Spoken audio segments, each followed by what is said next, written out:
Imagine करो कि आप रिटायर हो चुके हो, 55 साल, 60 साल या 65 साल के हो और आप चाहे प्राइवेट जॉब कर रहे हो, चाहे गवर्नमेंट जॉब कर रहे थे। आप बालकनी में चाय लेकर टहल रहे हो और आपके मोबाइल पर एक मैसेज आता है, your pension has been credited. कितनी आंखों में चमक सी आ जाएगी ना, कितनी खुशी सी मिल जाएगी ना, क्योंकि यही तो आप चाहते थे कि जब आप रिटायर हो जाओ तो आपको पैसों के लिए मोहताज ना होना पड़े, टेंशन ना लेनी पड़े, आपकी फाइनेंशियल फ्रीडम आपके लिए काम करे। और ये फाइनेंशियल फ्रीडम आपके लिए काम कर रही है क्योंकि आपके अकाउंट में पेंशन क्रेडिट हो गया। और अगर आप प्राइवेट एम्प्लॉय थे, आप गवर्नमेंट एम्प्लॉय नहीं थे, तो शायद आपने एनपीएस का स्कीम ले रखा होगा या कोई दूसरी पेंशन स्कीम ले रखी होगी, जिसकी वजह से आज आपके अकाउंट में ये पेंशन क्रेडिट हो रहा है। अब सोचो, आज मैं आपको बताऊं कि ये जो पेंशन स्कीम एनपीएस आप ले रहे थे, जिसको आप यूज कर रहे थे, जो ये आप सोचकर कर रहे थे कि रिटायरमेंट में आपके काम आएगा, फ्यूचर में जब आपके पास कोई दूसरा इनकम सोर्स नहीं होगा तब आपके लिए काम आएगा, और अचानक से पता चलता है कि गवर्नमेंट ने इसके नियम ही बदल दिए। गवर्नमेंट ने इन चीजों को बदल दिया, बहुत सारी नई चीजें उसमें आ गई हैं। जी हाँ, एनपीएस 2.0 आ गया है। अगर आप किसी भी तरीके से, चाहे डायरेक्टली या इनडायरेक्टली, एनपीएस में पैसे डालते हैं या पेंशन के लिए आप सोच रहे हैं और एनपीएस उसमें से एक ऑप्शन आप सोचते हैं, तो ये वीडियो आपके लिए मस्ट वॉच है। आपको ये वीडियो जरूर आखिरी तक देखना चाहिए। और ये मैं आपको एक स्टोरी के फॉर्मेट में बताऊंगा, आपको एक कहानी के थ्रू बताऊंगा, ले चलूंगा आपको एनपीएस, पुराने वाले एनपीएस से नए वाले एनपीएस, एनपीएस 2.0 की जर्नी पर। और ये समझने की कोशिश करेंगे कि क्या एनपीएस आज भी एक बेहतरीन रिटायरमेंट प्लानिंग के लिए ऑप्शन है, या अब थोड़ा इसमें सोच समझ कर इन्वेस्टमेंट करना है। तो चलो शुरू करते हैं स्टोरी की। एक, मान लीजिए 2009 में एक किसी आदमी ने एनपीएस में इन्वेस्टमेंट शुरू किया था। मान लेते हैं कि राजेश जी ने एनपीएस में इन्वेस्टमेंट शुरू किया था और अब धीरे धीरे 2025 आ गया है, 25 खत्म होने वाला है बल्कि। तो इनकी रिटायरमेंट प्लानिंग एनपीएस के थ्रू चल रही थी। इसमें ये हर महीने 5,000 रुपए डाल रहे थे। अच्छा था, सुकून था, ज्यादा उसमें दिमाग नहीं मारना था। एक स्कीम उन्होंने उसमें से चूज कर रखी थी और उसमें इन्वेस्टमेंट जा रहा था कंटिन्यूअस।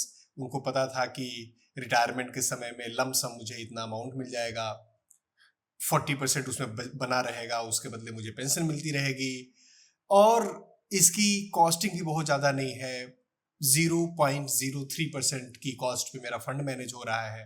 तो सारी चीज़ें चल रही थी उनके मन मुताबिक। अचानक से 2025 में उन्हें ये न्यूज मिलती है कि गवर्नमेंट ने इसके नियम बदल दिए हैं। अब एक स्कीम में आप पैसे डालने के बजाय मल्टीपल स्कीम में पैसे डाल सकते हैं। जो कॉस्ट, जो फंड मैनेजमेंट की कॉस्ट थी, वो 0.03% से 10 गुना ज्यादा बढ़ाकर 0.3% हो गई है। अब राजेश जी के दिमाग में आ रहा है कि यार अब मेरे पैसों का क्या होगा। हो सकता है वो कोई नया डिसीजन ना लें, अपने पुराने डिसीजन पर बने रहें, लेकिन इसमें जितनी ज्यादा आपको फ्लेक्सिबिलिटी दिखाई दे रही है, उतना ही ज्यादा कंफ्यूजन भी दिखाई दे रहा है। तो चलिए स्टेप बाय स्टेप समझते हैं कि जो पुराना वाला एनपीएस था, ओल्ड एनपीएस, और एनपीएस 2.0 में चेंजेस क्या क्या हुए हैं। पहला चेंज हुआ है मल्टीपल स्कीम फ्रेमवर्क। अब ये बहुत सारे लोगों को मल्टीपल चॉइस भी लग सकता है कि यार ये तो बढ़िया है, कई सारे लोगों को ये फ्रीडम लग सकता है, लेकिन कई सारे लोगों के लिए ये बहुत ज्यादा कंफ्यूजिंग वाला ऑप्शन हो जाता है। जब आपके पास केवल एक स्कीम थी, आपको पता था ये 2-3 फंड मैनेजर्स हैं, उसमें से किसी एक को आपने क्लिक कर लिया और अब आपको चला है कि उसी में पैसे जा रहे हैं, मैनेज हो रहे हैं, आपके दिमाग में किसी भी तरीके का कंफ्यूजन नहीं था। लेकिन अब गवर्नमेंट ने आपको मल्टीपल स्कीम चूज करने का ऑप्शन दे दिया है। अब आप कुछ पैसे एक स्कीम में, कुछ पैसे दूसरी स्कीम में, कुछ पैसे तीसरी स्कीम में, मल्टीपल स्कीम में चूज कर लेते हो। अब आपके पास दिमाग में इस बात की भी टेंशन है कि किस फंड का कितना परफॉर्मेंस है, किस फंड का कैसा रिटर्न रहा है, कौन से फंड मैनेजर्स ने, जैसे हम म्यूचुअल फंड लेते हुए परेशान होते हैं, जैसे हम म्यूचुअल फंड लेते हुए सोचते हैं कि किसका पुराना परफॉर्मेंस कैसा रहा है, उसी तरीके से एनपीएस में भी अब आपके पास मल्टीपल ऑप्शन हो गए हैं। कुछ लोगों के लिए ये फ्रीडम भी है, जैसे अगर कोई जो समझता है कि अलग अलग फंड मैनेजर्स किस तरीके से मैनेज करते हैं फंड, कहाँ पर रिटर्न ज्यादा मिलता है, कहाँ पर रिटर्न कम मिलता है, आपको म्यूचुअल फंड के बारे में अच्छी नॉलेज है, आप थोड़ा रिसर्च कर लेते हो, इन चीजों के बारे में समझते हो, तो आपके लिए वो फ्रीडम लग सकता है।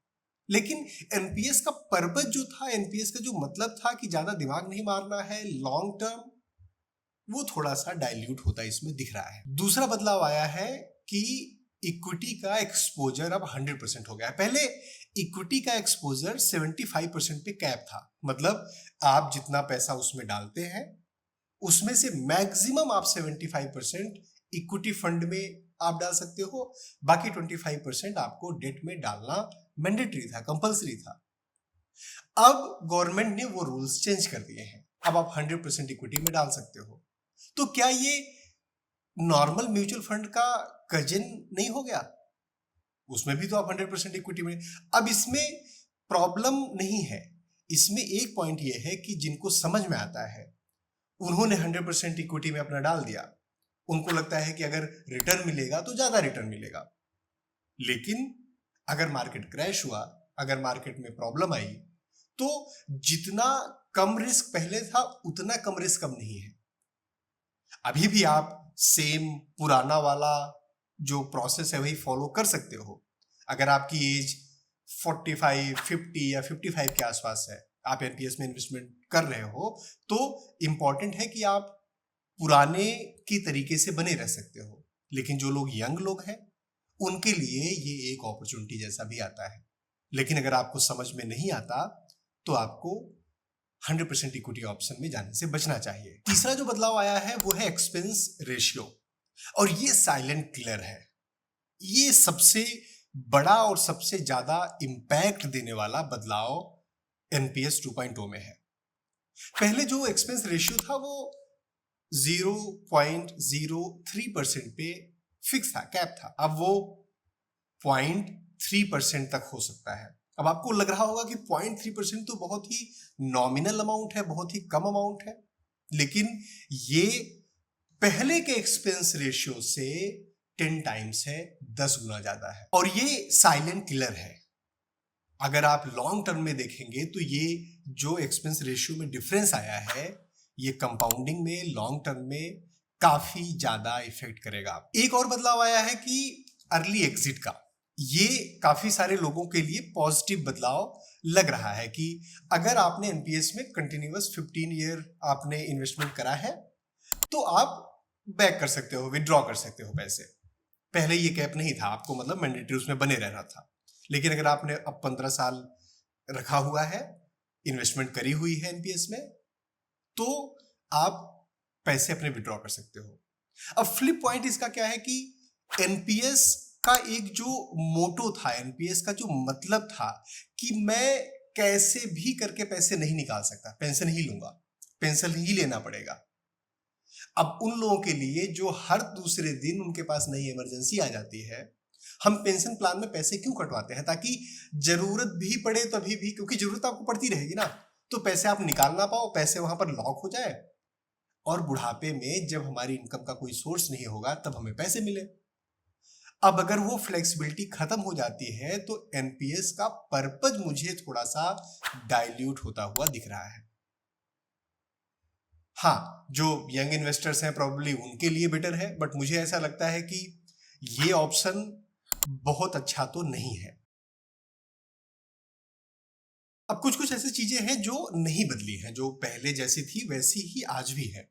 जैसे 60% का कैप है, आप जो टोटल विड्रॉ करते हो तो 40% आपको कंपलसरी एन्युटी में डालना ही पड़ेगा, विच इज गुड, क्योंकि मुझे ऐसा लगता है कि कम से कम कुछ पैसे तो आपके लिए होने ही चाहिए कि आप उसमें बना के रखो, या पैसे आप नहीं निकाल सकते तो वो एक सही है, मतलब एक अच्छा डिसीजन है। पहले क्या होता था, आप जब तक 60 साल के नहीं होंगे तब तक आप वो 60% विड्रॉ नहीं कर सकते थे, और 40% तो एन्युटी रहेगा ही उसके बाद।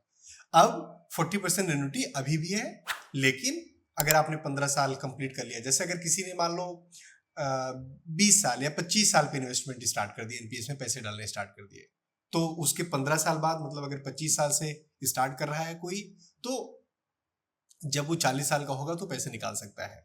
जो मैंने इसके पहले आपको बताया वो मुझे लगता है कि बहुत अच्छा डिसीजन नहीं है।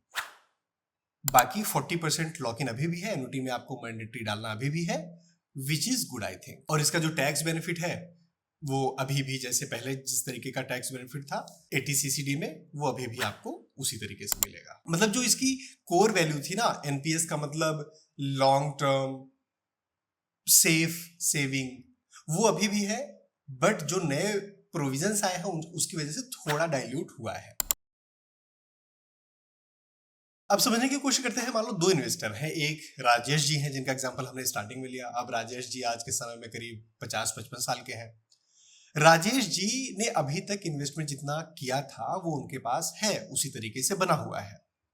अब ये जो नए ऑप्शंस आए हैं उनके लिए इससे बहुत ज्यादा बेनिफिट नहीं होगा, क्योंकि उनको लग रहा होगा कि यार अब तो मैं 55 साल का हो गया, 5 साल बाद और रिटायर ही हो जाऊंगा, अब मैं क्यों ही इक्विटी में जाऊं।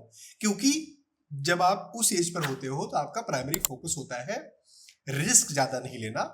अगर आपके पास लिमिटेड इनकम है तो रिस्क बहुत ज्यादा नहीं लेना और अपने अमाउंट को प्रोटेक्ट करना। लेकिन वही मान लो कोई काव्या है जो अभी 22 साल की है, 25 साल की है, सॉफ्टवेयर इंजीनियर है, उसके लिए ये जो नए प्रोविजंस आए हैं, इसमें ये जो नए चीजें आई हैं एनपीएस 2.0 में, वो उसका बेनिफिट ले सकती है, क्योंकि उसे लगता है कि अभी तो मैं इक्विटी में बहुत ज्यादा इन्वेस्टमेंट कर सकती हूँ क्योंकि अभी मेरे पास एज है, लॉन्ग टर्म है। लेकिन अगर मार्केट क्रैश हुआ या 5 साल 6 साल मार्केट क्रैश ही होता रहा या स्टैग्नेंट हो गया, तब उसके लिए इसमें थोड़ा सा रिस्क ज्यादा हो जाएगा पहले के कंपेयर में। फ्लेक्सिबिलिटी सही है लेकिन लॉन्ग टर्म कमिटमेंट के बिना, और अगर आप रिटायरमेंट के पॉइंट ऑफ व्यू से देखते हो तो 15 साल बहुत बड़ा टाइम नहीं है, बहुत ज्यादा टाइम नहीं है, तो उस हिसाब से ये थोड़ा सा डाइल्यूट होता है। अब थोड़ा सा मैक्रो एंगल से देखने की कोशिश करते हैं, बड़े सैटेलाइट व्यू से देखने की कोशिश करते हैं। अब इसके जो फंड मैनेजर्स हैं, जहां पर फंड मैनेज हो रहा है, जैसे एचडीएफसी है, एचडीएफसी का पेंशन फंड है, एसबीआई का पेंशन फंड है। अब इसमें क्या सीन था कि इनकी प्रॉफिटेबिलिटी बहुत कम थी, तो गवर्नमेंट ने ये जो एक्सपेंस रेशियो बढ़ाए हैं इसकी वजह से अब ये प्रॉफिटेबिलिटी इनकी थोड़ी बढ़ेगी, तो और भी फंड मैनेजर्स आएंगे, तो और ज्यादा अपॉर्चुनिटी बढ़ेगी, और ज्यादा लोगों को एक्सपोजर होगा। अभी जितना इन्वेस्टमेंट हो रहा है उससे ज्यादा ये ल्यूक्रेटिव हो जाएगा। रिटर्न जो ओवरऑल आपको लॉन्ग टर्म मिल रहा है वो बढ़ने के चांसेस हो सकते हैं, होंगे गारंटी नहीं है बट हो सकते हैं। हालांकि एक्सपेंस रेशियो बढ़ा है, बट फिर जब इक्विटी में वो डालेंगे तो इन्वेस्टमेंट का तरीका थोड़ा सा बदलेगा फंड मैनेजर्स का। तो प्रोबेबली गवर्नमेंट ने ये जो चेंजेस किए हैं उसका एक लॉजिक ये हो सकता है कि इससे पेंशन मार्केट भारत में, क्योंकि भारत में पेंशन मार्केट बहुत नया है, प्राइवेट सेक्टर्स के लिए, प्राइवेट एम्प्लॉयज के लिए, उनके लिए पेंशन का के बहुत ज्यादा ऑप्शंस नहीं हुआ करते थे पहले। अब एक तरीके से ये एक पेंशन, तो ये मार्केट को थोड़ा सा सही करेगा ओवरऑल लॉन्ग टर्म में। अब अगर आप सीरियसली अपने रिटायरमेंट के बारे में, प्लानिंग करने के बारे में सोच रहे हैं और वो ये सोच रहे हैं कि एनपीएस के थ्रू मुझे करना चाहिए, तो मैं आपको कुछ स्टेप्स बता रहा हूं। ये स्टेप बाय स्टेप आप अगर फॉलो करोगे तो आपके लिए बेनिफिशियल रहेगा। और ऐसा नहीं है कि जो इन्वेस्टमेंट के बारे में सोच रहे हैं जो एनपीएस में ऑलरेडी इन्वेस्टमेंट कर रहे हैं। तो पहला स्टेप तो ये है कि अपना एक क्लियर गोल बनाइए 3 चीजों पर। पहली चीज कि आपके पास कितना समय है अभी रिटायरमेंट पे। दूसरा, आप रिटायरमेंट में कितना कॉर्पस चाहते हैं। तीसरा, अभी आप कितना इन्वेस्टमेंट करना चाहते हैं, हर महीने कितना इन्वेस्टमेंट से स्टार्ट करना चाहते हैं।